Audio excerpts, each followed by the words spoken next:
खबर इंदौर की। राजा रघुवंशी हत्याकांड में शिलांग पुलिस की एसआईटी ने जांच तेज कर दी है। एसआईटी की टीम एक बार फिर इंदौर पहुंची और आरोपियों के परिचितों से पूछताछ कर रही है। मामले में कई और अहम सबूत जुटाने की कोशिश की जा रही है। दरअसल एक हाई प्रोफाइल केस में अब तक 8 आरोपियों की गिरफ्तारी हो चुकी है, जिनमें से 3 को जमानत मिल चुकी है। केस को मजबूत बनाने के लिए एसआईटी की टीम और सबूत जुटाने लगी है। मुख्य आरोपियों के दोस्तों सहित कई संदिग्धों से पूछताछ की जा रही है।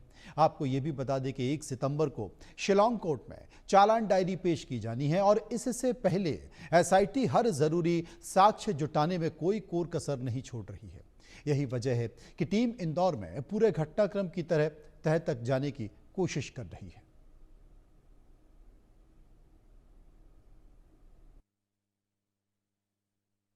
राजा रघुवंशी हत्याकांड मामले में एक बार फिर शिलांग की एसआईटी इंदौर पहुंची।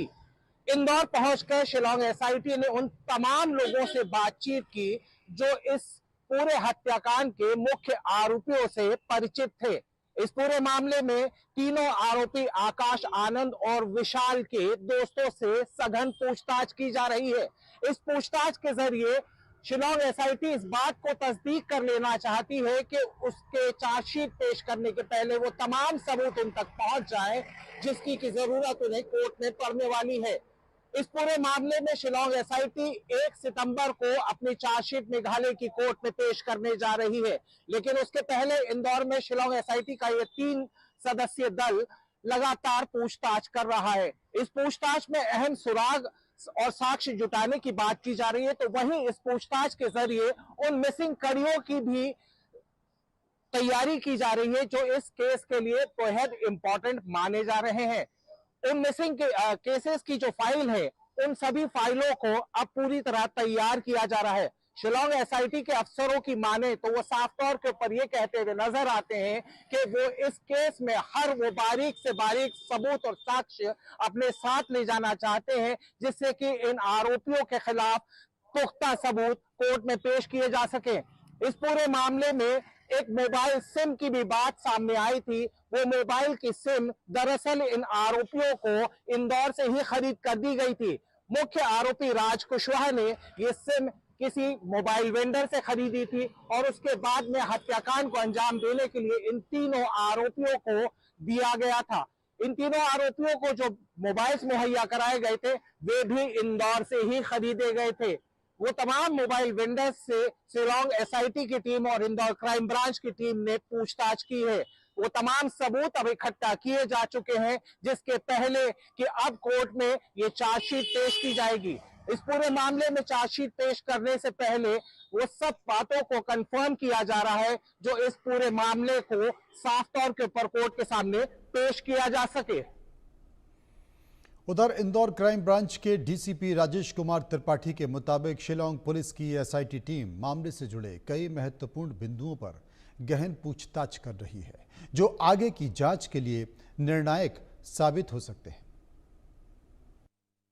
शिलांग पुलिस लगातार अभी जो उनके अपराध वहाँ पंजीबद्ध हुआ है उसके लिए कुछ बिंदुओं की पूछताछ करने के लिए वो अभी यहाँ पर रुके हुए हैं और अभी उन्होंने 3-4 लोगों को उठाया है और उसको वो पूछताछ ही कर रहे हैं। उनके जो मिसिंग एविडेंस हैं उसको वो लिंक को बनाने की कोशिश में है और उनका काफ़ी सारा इन्वेस्टिगेशन ऑलरेडी कंप्लीट हो गया है। जो भी थोड़े बहुत मिसिंग एविडेंस है उसको वो कंप्लीट करके आगे की कार्रवाई करेंगे।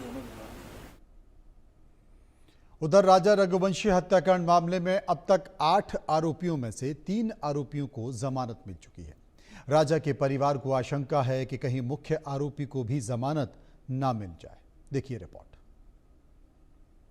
राजा रघुवंशी हत्याकांड मामला कई रहस्यों और कई सारे अनसुलझे सवालों के साथ अब कोर्ट में पेश किया जाना है। पुलिस की तरफ से जहां पूरी तैयारी की जा चुकी है कि वो चार्जशीट पेश करेगी, लेकिन इस पूरे हत्याकांड के मामले में 8 मुख्य किरदार, मुख्य आरोपी बनाए गए थे। उसमें सबसे इंपॉर्टेंट और सबसे अहम किरदार थे राजा रघुवंशी की पत्नी सोनम रघुवंशी और उसका तथाकथित बॉयफ्रेंड राज कुशवाहा। इन दोनों ने ही मास्टरमाइंड तरीके से इस पूरे हत्याकांड को परत दर परत तैयार किया था और इस हत्याकांड को अंजाम दिया था। इस हत्याकांड में इस्तेमाल हुए थे राज कुशवाहा के 3 दोस्त या वो सुपारी किलर जिन्होंने राजा की हत्या शिलांग में की थी। लेकिन इस पूरे मामले में पुलिस ने जांच करने के बाद में इन सभी आरोपियों को पकड़ा। उसके बाद कड़ी आती है इन आरोपियों द्वारा इस हत्याकांड को अंजाम देने के बाद जिस तरीके से फरारी काटी थी। सोनम तकरीबन 14 दिन तक इंदौर में ही छुपी रही और यहां छुपकर उसने वो तमाम सबूत नष्ट करवा दिए थे जो राजा की हत्याकांड से कहीं ना कहीं जुड़े हुए नजर आ रहे थे। इस पूरे मामले में उसकी मदद करने के लिए शिलोम जेम्स नाम का एक कैरेक्टर सामने आया। शिलोम जेम्स वो आदमी था, वो ब्रोकर था जिसने सोनम रघुवंशी को वो मुहैया कराया था जिस फ्लैट में वो रुकी थी, अपनी फरारी काटी थी। पुलिस ने उसे भी आरोपी बनाया।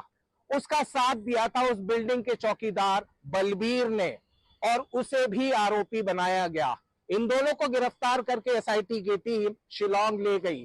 सघन पूछताछ की गई, सबूत किस तरह नष्ट किए गए, कहां कहां फेंके गए थे, वो तमाम सबूत शिलांग पुलिस और इंदौर क्राइम ब्रांच ने मध्य प्रदेश से ही मुहैया कर लिए थे। इनसे पूछताछ में वो तमाम सबूत इकट्ठा करने के बाद सबसे बड़ा सवाल तब खड़ा हुआ जब शिलोम जेम्स और चौकीदार बलबीर को वहां से बेल मिल गई। उनकी बेल होने के बाद में राजा रघुवंशी का परिवार कहीं न कहीं आशंका और संशय की स्थिति में आ गया था।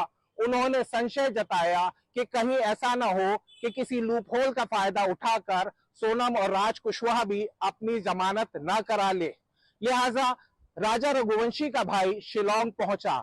शिलांग में उस जगह पर जाकर उसने पूजा अर्चना भी करवाई जहां पर राजा की हत्या हुई थी।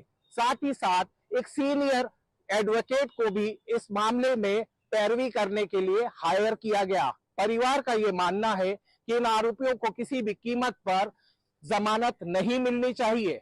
बहरहाल कोर्ट का मामला कोर्ट में होगा, लेकिन अब शिलांग पुलिस अपनी तरफ से पूरी तरह तैयार हो चुकी है कि उन्होंने वो तमाम सबूत जुटा लिए हैं जिससे कि वो कोर्ट में अपनी चार्जशीट पेश कर सकें। भारत समेत दुनिया भर में कई हिस्सों में भूकंप की घटनाएं लगातार बढ़ती जा रही हैं। हाल के दिनों में दुनिया के कई शक्तिशाली देशों में भूकंप की घटनाओं के कारण हजारों लोगों की मौत भी हो गई है। इस वजह से लोगों के भीतर खौफ बढ़ता जा रहा है।